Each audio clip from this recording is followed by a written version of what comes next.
Hello friends, நம்ம இப்போ எங்கே இருக்கோம்னா நாலுமாவடி குறும்பூர் ரயில்வே ஸ்டேஷன் பக்கம் இருக்கோம். இப்போ தேவனுடைய கூடாரத்தை நான் உங்களுக்கு இன்னைக்கு சுற்றி காட்ட போகிறேன். இன்னைக்கு என்னன்னா மாசத்துல கடைசி சனிக்கிழமை திறப்பின் வாசல் உபவாச ஜெபம் நடக்கும். நம்ம வீலாக், அதாவது வீடியோ லாக் போட்டு ரொம்ப நாள் ஆச்சு. அதனால இன்னைக்கு ஒரு வீலாக் போடலாம் அப்படிங்கிறதுக்காக தான் இந்த வீடியோ. இது என்னன்னா கிட்டத்தட்ட நான் உங்களுக்கு காமிக்கிறது 2 மணி, மத்தியானம் 2 மணி உபவாச ஜெபம் முடிஞ்சு மக்கள்லாம் கிளம்பிட்டு இருக்காங்க. இன்னும் ஜெபம் நடந்துக்கிட்டு தான் இருக்கு. கிட்டத்தட்ட இந்த திருப்பின் வாசல் உபவாச ஜெபத்துல 50,000க்கு மேலான மக்கள் கலந்துக்குவாங்க. உள்ள மோகன் சிலாசர் சன்னே ஜெபம் பண்ணிக்கிட்டு இருக்காங்க.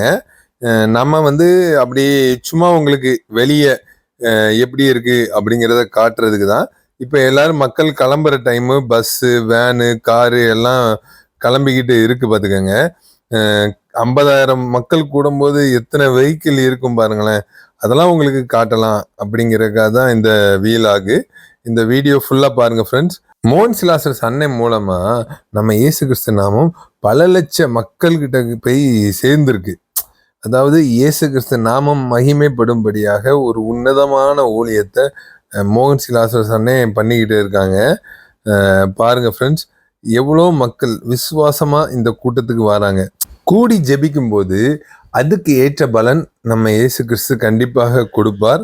விசுவாசத்தினால் நீதிமான் பிழைப்பான். அதே மாதிரி மக்கள்லாம் விசுவாசமா இருக்காங்க இயேசு கிறிஸ்து மேல அப்படிங்கிறது தான் நமக்கு நல்லா தெரியுது. ஓகே ஃப்ரெண்ட்ஸ், வீடியோ ஃபுல்லா பாருங்க. Bye bye bye.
இது உங்கள் தூத்துக்குடி வில்லேஜ் மேன் கேபா.